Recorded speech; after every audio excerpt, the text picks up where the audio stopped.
नमस्कार। कहानी की श्रृंखला में आज हम लोग पढ़ेंगे किसरा सोबती की कहानी सिक्का बदल गया। सिक्का बदल गया किसरा सोबती जी द्वारा लिखी गई प्रसिद्ध कहानी है।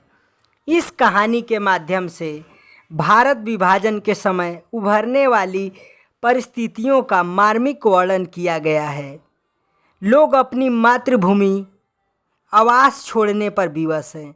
जो हिंदू मुसलमान बंधुत्व की भावना से जी रहे थे, वे आज एक दूसरे के खून के प्यासे हो गए हैं। खद्दर की चादर ओढ़े, हाथ में माला लिए साहनी जब दरिया के किनारे पहुंची तो पौ फट रही थी। दूर दूर आसमान के पर्दे पर लालिमा फैलती जा रही थी। साहनी ने कपड़े उतार कर एक ओर रखे और श्री राम करती पानी में होली अंजलि भरकर सूर्य देवता को नमस्कार किया। अपनी उन्नीदी आंखों पर छींटे दिए और पानी से लिपट गई। चनाव का पानी आज भी पहले सा ही सर्द था। लहरें लहरों को चूम रही थी। वह दूर सामने कश्मीर की पहाड़ियों से बर्फ पिघल रही थी। उछल उछल आते पानी के भंवरों से टकराकर कगारे गिर रहे थे, लेकिन दूर दूर तक बिछी रेत आज न जाने क्यों खामोशी लगती थी। साहनी ने कपड़े पहने इधर उधर देखा, कहीं किसी की परछाई न थी, पर नीचे रेत में अगणित पांवों के निशान थे। वह कुछ सहम सी उठी।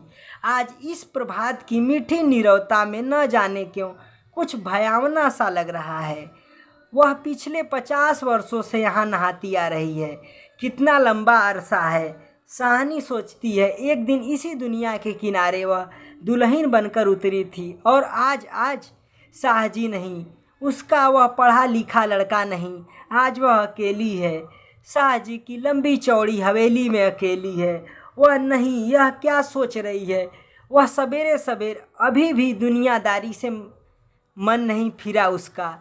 साहनी ने लंबी सांस ली और श्री राम करती बाजरे के खेतों से होती घर की राह ली। कहीं कहीं लीपे पुदे आंगनों पर धुआं उठ रहा था। टन टन बैलों की घंटियां बज उठती हैं। फिर भी कुछ बधा बधा सा लग रहा है। जम्मी वाला कुआं भी आज नहीं चल रहा है। ये शाह जी की ही असामियां हैं। साहनी ने नजर उठाई। यह मीलों फैले खेत अपने ही हैं। भरी भराई नई इस फसल को देखकर साहनी किसी अपनत्व के मोह में भीग गई। यह सब साहनी की बरकतें हैं। दूर दूर गांवों तक फैली हुई जमीनों में कुएं सब अपने हैं। साल में 3 फसल जमीन तो सोना उगलती है। साहनी कुएं की ओर बढ़ी, आवाज दी, शेरे शेरे, हुसैना हुसैना। शेरा साहनी का स्वर पहचानता है। वह न पहचानेगा। अपनी माँ जैना के मरने के बाद वह साहनी के पास ही पलकर बढ़ा हुआ है। उसने पास पड़ा गंडासा सटाले की ढेर के नीचे सरका दिया। हाथ में हुक्का पकड़कर बोला, ए हुसैना सैना। साहनी की आवाज़ उसे कैसे हिला गई है। अभी तो वह सोच रहा था कि उस साहनी की ऊंची हवेली की अंधेरी कोठरी में पड़ी सोने चांदी की संदूकंचिया उठाकर की, तभी शेरा गुस्से से भर गया। फिर किस पर निकाले अपना क्रोध। साहनी पर चीख कर बोला, ए मर गई, ए तूने मौत दे। हुसैना आटे वाली कनाली एक को रख जल्दी जल्दी बाहर निकल आई। ए आई आ क्यों छावेले, सुबह सुबह तड़पना है। अब तक साहनी नज़दीक पहुंच चुकी थी। शेरे की तेजी सुन चुकी थी। प्यार से बोली, हसैना, यह वक्त लड़ने का है। वह पागल है, तू ही जिगरा कर लिया कर। जिगरा, हुसैना ने मान भरे स्वर में कहा। साहनी, लड़का आखिर लड़का ही है। कभी शेरे से भी पूछा है कि मुंह अंधेरे ही क्यों गालियां बरसाई है इसने। साहनी ने लाड़ से हुसैना की पीठ पर हाथ फेरा, हंसकर बोली, पगली, मुझे तो लड़के से बहू प्यारी है। शेरे, हाँ साहनी, मालूम होता है रात को कुल्लूवाल के लोग आए हैं यहाँ। साहनी ने गंभीर स्वर में कहा। शेरे ने जरा रुक कर घबरा कर कहा, नहीं साहनी, शेरे के उत्तर की अनसुनी कर साहनी जरा चिंतित स्वर से बोली, जो कुछ भी हो रहा है अच्छा नहीं। शेरे, आज शाहजी होते तो शायद कुछ बीच बचाव करते, पर साहनी कहते कहते रुक गई। आज क्या हो रहा है? साहनी को लगा जैसे जी भर आ रहा है। शाहजी को बिछड़े हुए कई साल बीत गए, पर आज कुछ पिघल रहा है। शायद पिछली स्मृतियां। आंसुओं को रोकने के प्रयत्न में उसने हसैना की ओर देखा और हल्के से हंस पड़ी। और शेरा सोच ही रहा है, क्या कह रही है साहनी? आज साहनी क्या कोई भी कुछ नहीं कर सकता? यह होके रहेगा, क्यों न हो। हमारे ही भाई बंधुओं ने सूद ले लेकर शाहजी सोने की बोरियां तोला करते थे। प्रतिहिंसा की आग शेरे की आंखों में उतर आई। गड़ासे की याद हो आई। साहनी की ओर देखा। नहीं, शेरा इन पिछले दिनों में 30-40 कत्ल कर चुका है, पर वह हमेशा नीच नहीं। सामने बैठी साहनी नहीं, साहनी के हाथ उसकी आंखों में तैर गए। वह सर्दियों के रातें कभी कभी शाहजी की डांट खा के वह हवेली में पड़ा रहता था, और फिर लालटेन की रोशनी में वह देखता है साहनी के ममता भरे हाथ दूध का कटोरा थामे हुए। शेरे उठ पी ले बेटे। शेरे ने साहनी के झुर्रिया पड़े मुंह की ओर देखा तो साहनी धीरे से मुस्कुरा रही थी।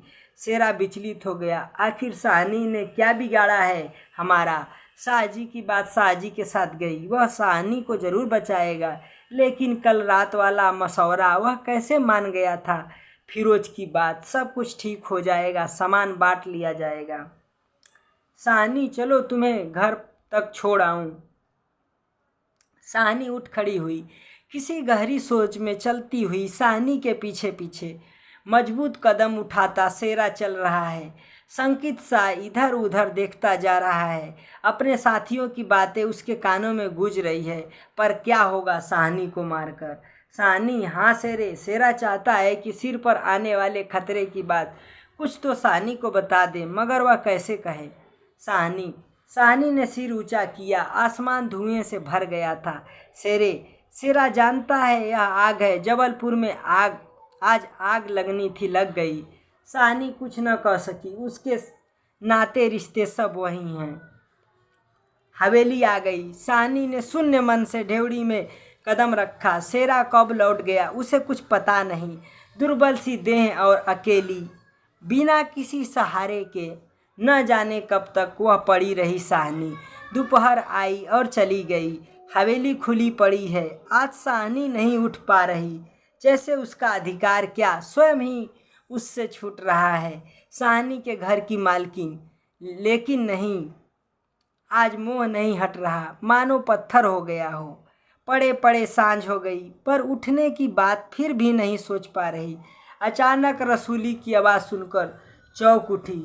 साहनी सुनो, ट्रकें आती हैं लेने। ट्रकें? साहनी इसके सिवा और कुछ न कर सकी। हाथों ने एक दूसरे को थाम लिया। बात की बात में खबर गांव में फैल गई। बीबी ने अपने विकृत कंठ से कहा, साहनी, आज तक कभी ऐसा न हुआ, न कभी सुना। गजब हो गया, अंधेर पड़ गया। साहनी मूर्तिवत वहीं खड़ी रही। नवाब बीबी ने स्नेह सनी उदासी से कहा, साहनी, हमने तो कभी न सोचा था। साहनी क्या कहे कि उसी ने ऐसा सोचा था। नीचे से पटवारी बेगू और जेलदार की बातचीत सुनाई दी। साहनी समझी कि वक्त आन पहुंचा। मशीन की तरह नीचे उतरी, पर ड्योढ़ी पर लांग न लांग सकी। किसी बहुत गहरी आवाज़ से पूछा, कौन है वहाँ? कौन नहीं, आज वहाँ सारा गांव है जो उसके इशारे पर नाचता था। अभी उसकी असामियाँ है जिन्हें उसने अपने नाते रिश्तों से कभी कम नहीं समझा। लेकिन नहीं, आज उसका कोई नहीं। आज वह अकेली है। यह भीड़ की भीड़, उनमें कुल्लूवाल के जाट, वह क्या सुबह ही न समझ गई थी? बेगू पटवारी और मस्जिद के मुल्ला इस्माइल ने जाने क्या सोचा। साहनी के निकट आ खड़े हुए। बेगू आज साहनी की ओर देख नहीं पा रहा। धीरे से जरा गला साफ करते हुए कहा, साहनी, रब नू यही मंजूर सी। साहनी के कदम डोल गए। चक्कर आया और दीवार के साथ लग गई। इसी दिन के लिए छोड़ गए थे।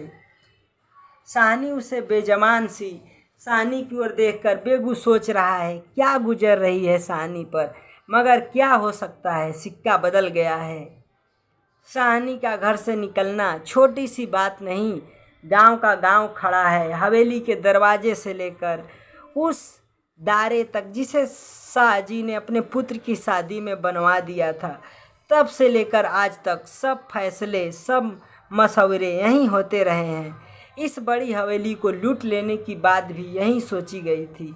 यह नहीं कि साहनी कुछ न जानती हो, वह जानकर भी अनजान बनी रही। उसने कभी खैर नहीं जाना, किसी का बुरा नहीं किया, लेकिन बूढ़ी साहनी यह नहीं जानती कि सिक्का बदल गया है। देर हो रही थी।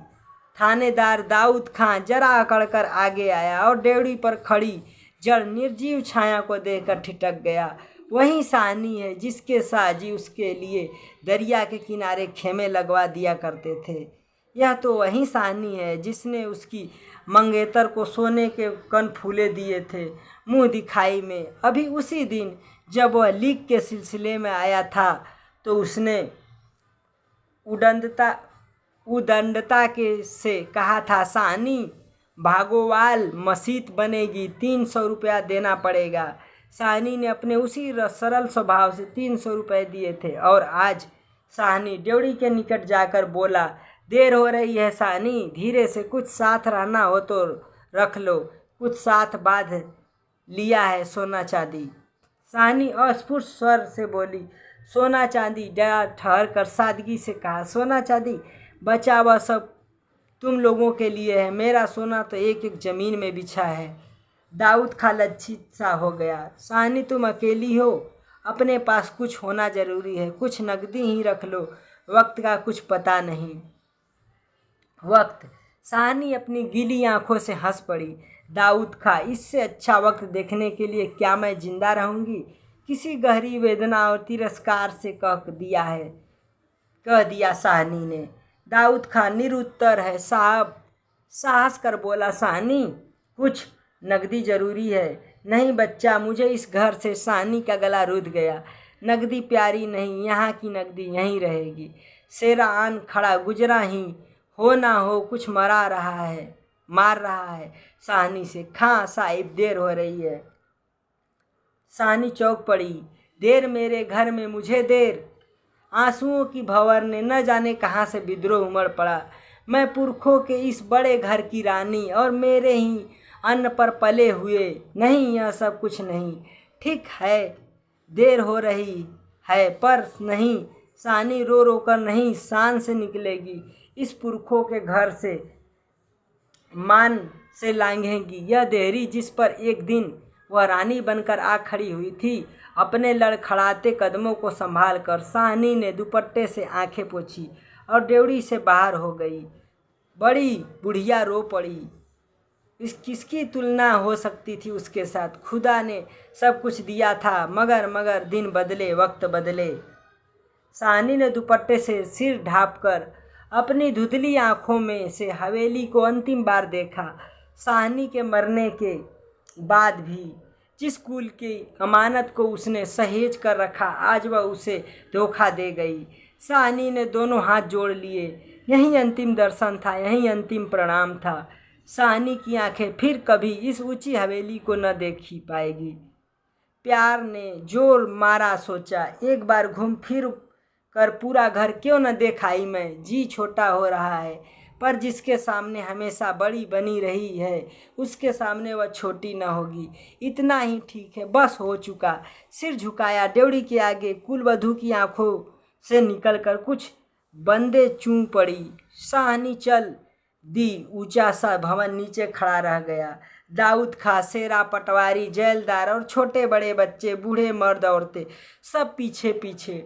ट्रकें अब तक भर चुकी थी। साहनी अपने को खींच रही थी। गांव वालों के गलों में जैसे धुआं उठ रहा है। खूनी शेरे का दिल टूट रहा है। दाऊद खां ने आगे बढ़कर ट्रक का दरवाज़ा खोला। साहनी बढ़ी। इस्माइल ने आगे बढ़कर भारी आवाज़ में कहा, साहनी कुछ कह जाओ, तुम्हारे मुंह से निकली असीम झूठ नहीं हो सकती। और अपने साफे से आंखों का पानी पोंछ लिया।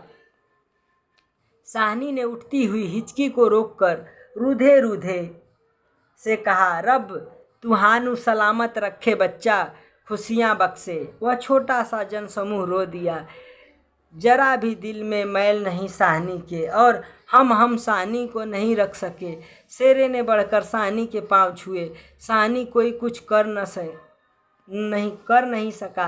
राज भी पलट गया। साहनी ने कांपता हुआ हाथ शेरे के सिर पर रखा और रुक रुक कर कहा, तैनू भाग जगड़ चन्ना, ओ चांद तेरे भाग्य जागे। दाऊद खान ने हाथ का संकेत किया। कुछ बड़ी बुढ़िया साहनी के गले लगी और ट्रक चल पड़ी।